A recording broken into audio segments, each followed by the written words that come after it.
Anyway, this is the good Niger Gal, and I am live with Forspoken. Today, I'm hoping to finish the game, so I'm excited that you guys are here for that. Before we begin, make sure you're following me on Twitch on X so you know when I go live.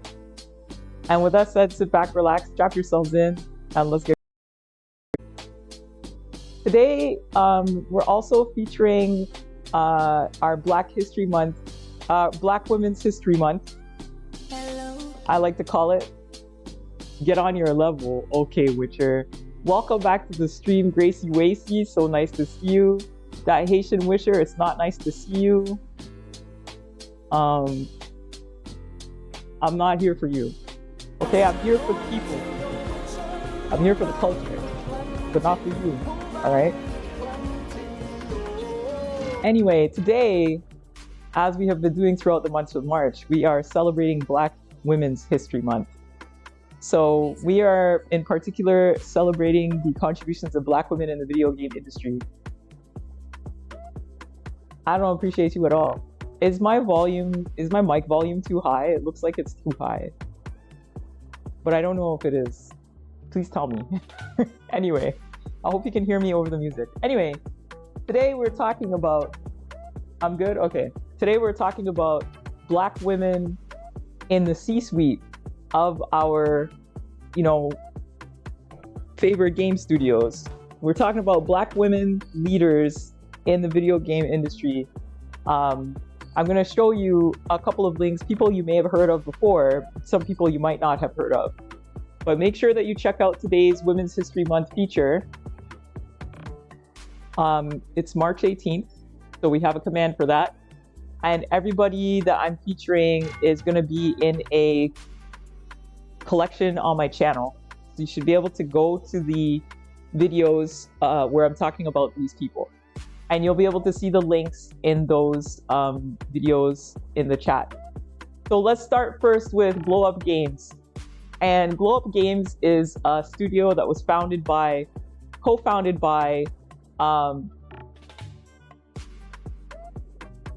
Latoya Peterson and Dr. Mitu Kandekar. And Latoya Peterson is somebody I know personally. She's the Chief Experience Officer and Director for the Culture of this video game studio. This video game studio you may have heard of. They have a mobile game that they made as a companion to one of my favorite TV shows on HBO, Insecure. And so they made Insecure the Come-Up game, which is a rap game, a rap rhythm game. It's pretty cool. You can download it, I think, on the App Store. And you would go ahead and make a rhyme in the game. And it's very popular, super duper popular. It's also on Google Play. And they had actually released it in conjunction with the final series of the show. So they were founded in the belief of the narrative power of voices outside the mainstream. CEO Mitu Kandekar and Chief Experience Officer Latoya Peterson represent part of that unseen demographic in games. They've each built 15-plus year careers in the gaming and media spaces, respectively, but connected over the fact that as little brown-skinned girls who love games, they never saw any heroes that looked like them or any stories that were about them. They're now combining their passion and deep expertise in games, tech, and building audiences to change this for not only themselves, but also as founders and mothers for the next generation too. You should definitely check out their website and the way that they have used their platform. You'll see that Latoya Peterson has been featured in many different articles about the industry. And in fact, for Black History Month this past month, in February, she's also being featured in a docu-series put on by Comcast Florida. Adobe's, thank you for your lurk. I hope you have a good night.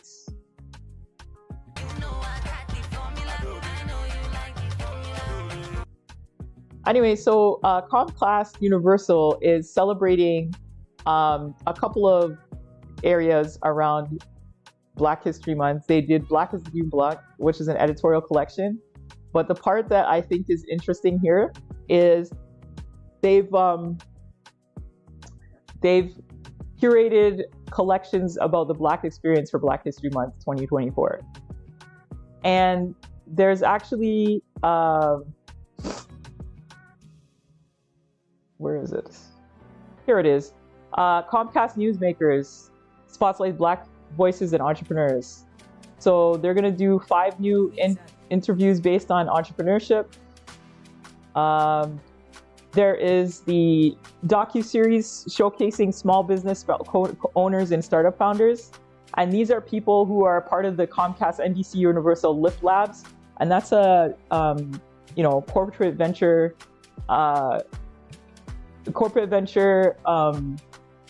accelerator for people in the entertainment industry. And actually, LaToya Peterson was part of that. So actually, if you watch that docuseries, you'll be able to see her. This starts in May, I believe. And she will be featured in the docuseries. And I think it'll be really interesting to hear from her perspective as a video game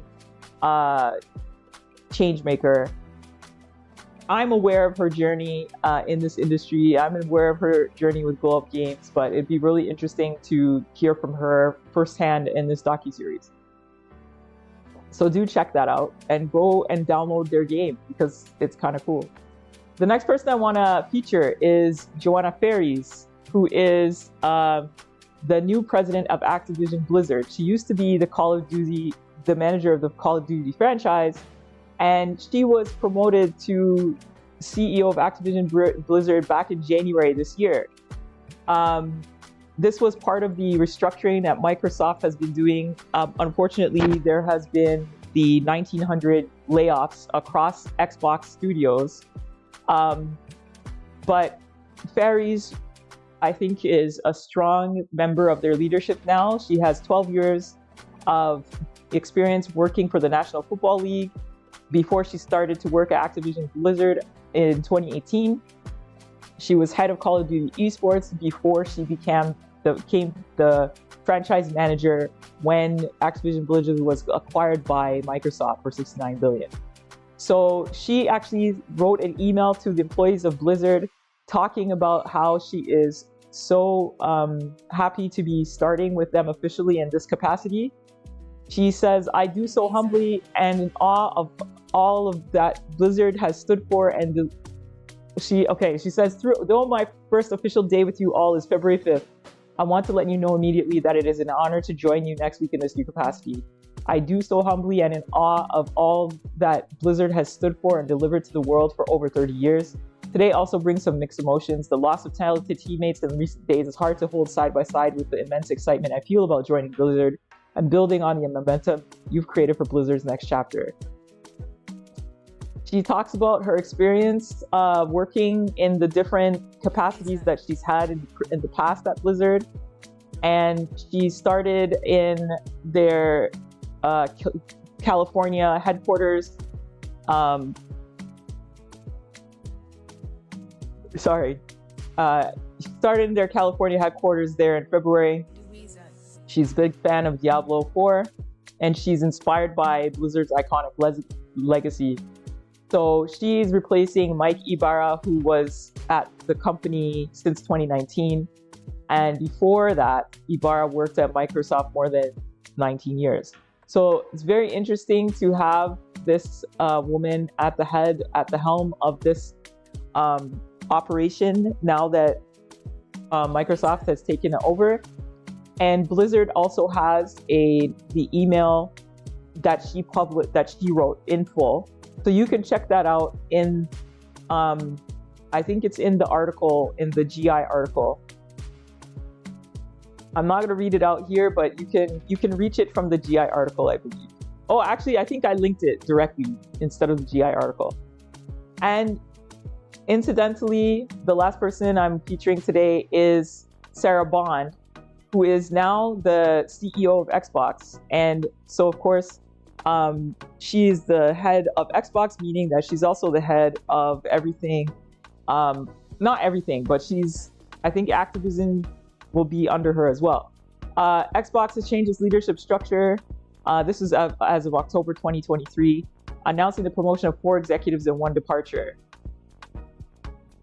Bond is the new Xbox president, overseeing Xbox hardware and software platforms, including player and creator experiences, platform engineering, strategy, business planning, data and analytics, and business development. And this is really exciting because, Sarah Bond has been out there in front of Xbox for a while now.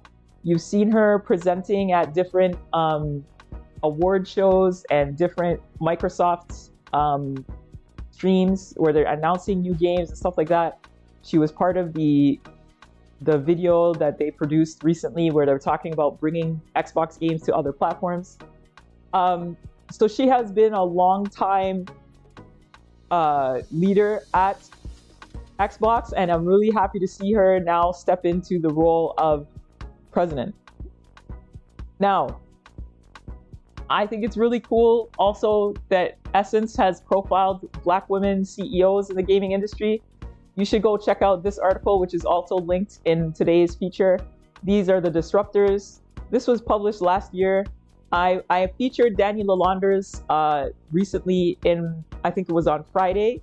She is the leader of, she's been in gaming for a long time, and she actually heads up her own studio as well. She talks about the fact that she just never really felt represented in games growing up. As she got older, there were more and more games that had Black men, but they didn't have a Black woman. And if they did have Black women, they were never playable characters. They were always side characters. And that's been true for a long time. So she taught herself how to code. She built a team to help her make games and stuff. And that's how they made their first game, Validate. Instead of an action game or something of the arcade genre, it's a visual novel based on the dating experience of younger 20-somethings, including those of the LGBT plus community. And I mentioned this also previously. She received support for her studio from the new ID at Xbox developer acceleration program. And she was able to publish this game through her new company called Veritable Joy Studios. Annika Howard is another CEO mentioned here. She is driving diversity in the gaming industry, particularly with online gaming and sports betting. And she was recruited by Harrah's, which is now Caesars Entertainment, while in business school. She wanted to get into video games and make money on the gaming side. She was recruited then by the Mashantucket Pequot Tribal Nation to lead their company called Wonder Nation and to provide diverse representation for online gaming entertainment. And she has an executive team made up of women, and they're from all diverse backgrounds, from everything from ethnic background to age. And she says what I've been saying all this month and last month. When you look at diversity, it has to be part of your DNA. It has to be at every part of your organization.